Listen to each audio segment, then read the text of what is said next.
Good morning, gamers. Welcome back. So, while our party is still in Barovia, and if you watched last Monday's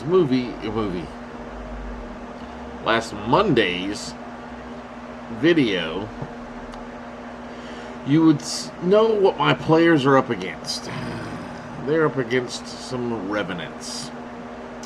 So, I got to thinking, Revenants are very cool undead. Take my rings off for a minute. And I want to talk about some different kinds. So, I am the AMDM Lee. This is my cup of coffee. And you're watching How Do You Want to Brew This?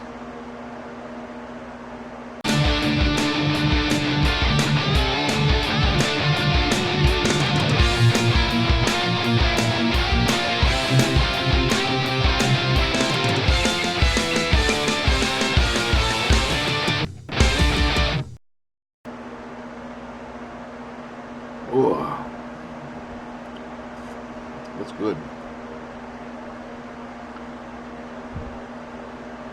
And now it's gone. Alright.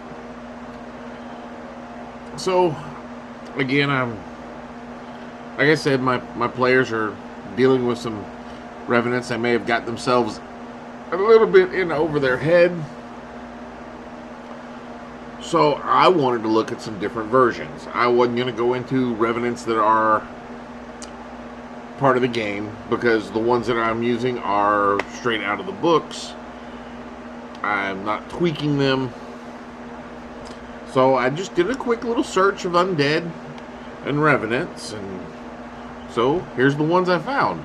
A Fuming Revenant, a Legendary Shipwreck, Revenant Knight, Revenant AMDM, and Shipwreck Revenant. Well, of course, you know, I'm a sucker for somebody who's never had any ads, never had views, and well, looking at this guy, he's not had an ad, he's not had a view, he's not had a vote, nothing. So Berry Hill, somewhere, I'm checking out your stuff. All right. So we're going to look at the Revenant Knight. Let's go straight to the details page. Alright, I'm going to start with the bottom here. Revenant Knight is made using a Black Knight class homebrew features. Revenants, okay, so that doesn't tell me much about the Revenant Knight itself. Alright. So, armor class 24, plate and shield. I'm liking that. 205 hit points. Plus 7 strength, plus 5 con, plus 6 charisma, plus 6 dex save, con save. Okay, why has he got a plus 6 dex save when he's got plus 0 for dex? I have an issue with that. Damage resistance, same with your wisdom. Okay, I can see with the wisdom, I can see with charisma, con a little bit. I mean, all of those a little bit, but dex, I have an issue with the dex. I mean, he should have some some plus somewhere, but that's neither here nor there. I can change those. So we get down resistances: bludgeoning, piercing, slashing from magic weapons, damage. Well, no, from anything but magic weapons, because that just says he's resistant to magic weapons, so that means regular weapons are no problem to him.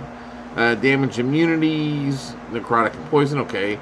Condition immunities, exhaustion, dark vision, and then languages, and then challenge rating of 20. So I can see with those saving throws, yeah.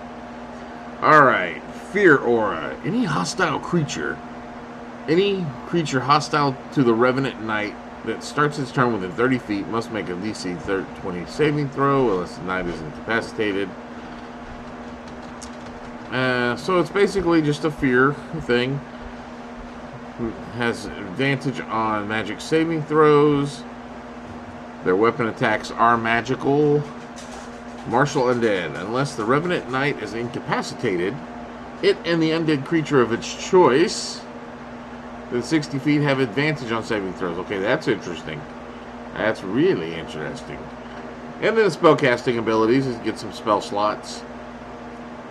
Command Searing Smite, Hold Person, Magic Weapon, Branding Smite, Spell Magic, Fireball. Okay. Seeing the spells, I want to bring something up. This is something I have noticed in like regular games when I'm pulling up okay, they decided to fight this guy and he's a wizard. You know, I don't have anything prepared for him, so I pull up a wizard. Every single spell that they have for a wizard or a druid are not, I'm not going to say every single spell, but they definitely have not planned out for these creatures or these enemies to be in combat. Most of them end up being like, okay, so we're going to give them 3 spells that can do battle. One of those is a cantrip. One of them is, I mean, they're usually very simple spells. They don't set anything up, which I can understand. These people aren't seeing combat every day. They wouldn't have prepared combat spells every day, but come on. Give a DM a bone, you know, throw him something that's dangerous. I guess I could do some homework. So let's look at the actions. My wife is off camera making funny faces and things. So, actions. Multi-attack. The Revenant makes four longsword attacks. Jesus. Plus 17 to hit with a 27 damage average. Oh, it's 27 slashing plus another 18 necrotic. Wow. That's it is a CR20. But wow, that's a lot of damage in one attack. And he gets 4. Whoa, that's some serious damage there. See, Black Flames, range attack, plus 12 to hit. I guess you'd like to see this too. So, all right, 20. Look at that, plus 17 right there. The 5-foot reach. Now the range, he's got a ranged weapon, Black Flame. Plus 12 to hit, range up 120 feet, 35 necrotic damage. After which the flame impacts, an explosion erupts. Each creature in a 20-foot radius sphere centered on that point must make a DC 20 saving throw. The sphere spreads around corners. The creature takes 20 plus 30 fire damage on a failed. And half as much on a successful. So, is it a plus? Alright. I think that's, I don't know, that's, something's not right there. But that makes more sense. The 8d6 fire damage. I don't think 20 plus 30 is a thing, unless it's 8d6 plus 20 damage. That's still a lot of damage. I would need to go and compare that with something else that is a DC 20 and see how those damage ratings fare off, because that seems like an awful lot of damage. Parry. As a reaction, the Revenant Knight adds 6 to its AC for 1 melee strike, but can do so 2 times in 1 round.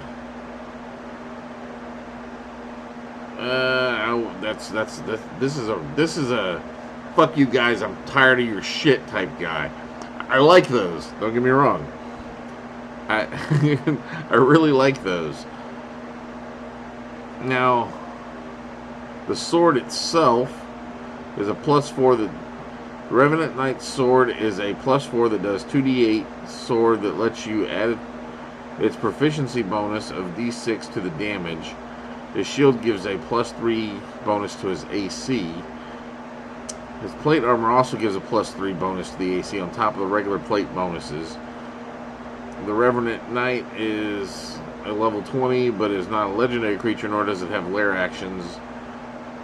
However, it is based off the Paladin class, so Charisma is its spellcasting thing. So a +6. I can see someone trying to get this out, and this guy is probably used as a big bad for his players. So playing around with the rules a little bit, that's totally acceptable. This is definitely somebody you could put. This is the final boss, or close to it. This is the minion to the final boss. This is like the right-hand man to the final boss. And of course, you know, I kind of like it. I may do some little tweaks here and there, as I always do. As a whole, it's got a good structure. So what do you guys think? Do you think it's a viable thing to play, to run? It is a challenge rating of 20, so seems good to me. It's got a few spells. Most of them were smiting. I love smite. Smite is so awesome. That's one thing I love about paladins. Just, all right, I'm gonna hit it, then I'm gonna hit it harder and harder and harder. It's kind of cool. So what am I going to do? I'm going to add this to my collection, and I'm going to upvote it. So there you have it. It has been added and upvoted. And guys, that is all I've got for now. So if you like these videos, please click on the like button. If you think someone else would like them, please click on the share button. Every like's an inspiration, every share is an advantage, and every subscription is an experience point. Just help me gain 300 experience points so I can get through 2nd level. And as always, the AMDM does hereby authorize you, the viewer, to gain 10 experience points for every video that you share. Just tell your DM, the AMDM said so. Well, and that's all I've got for now. So go forth and roll some dice.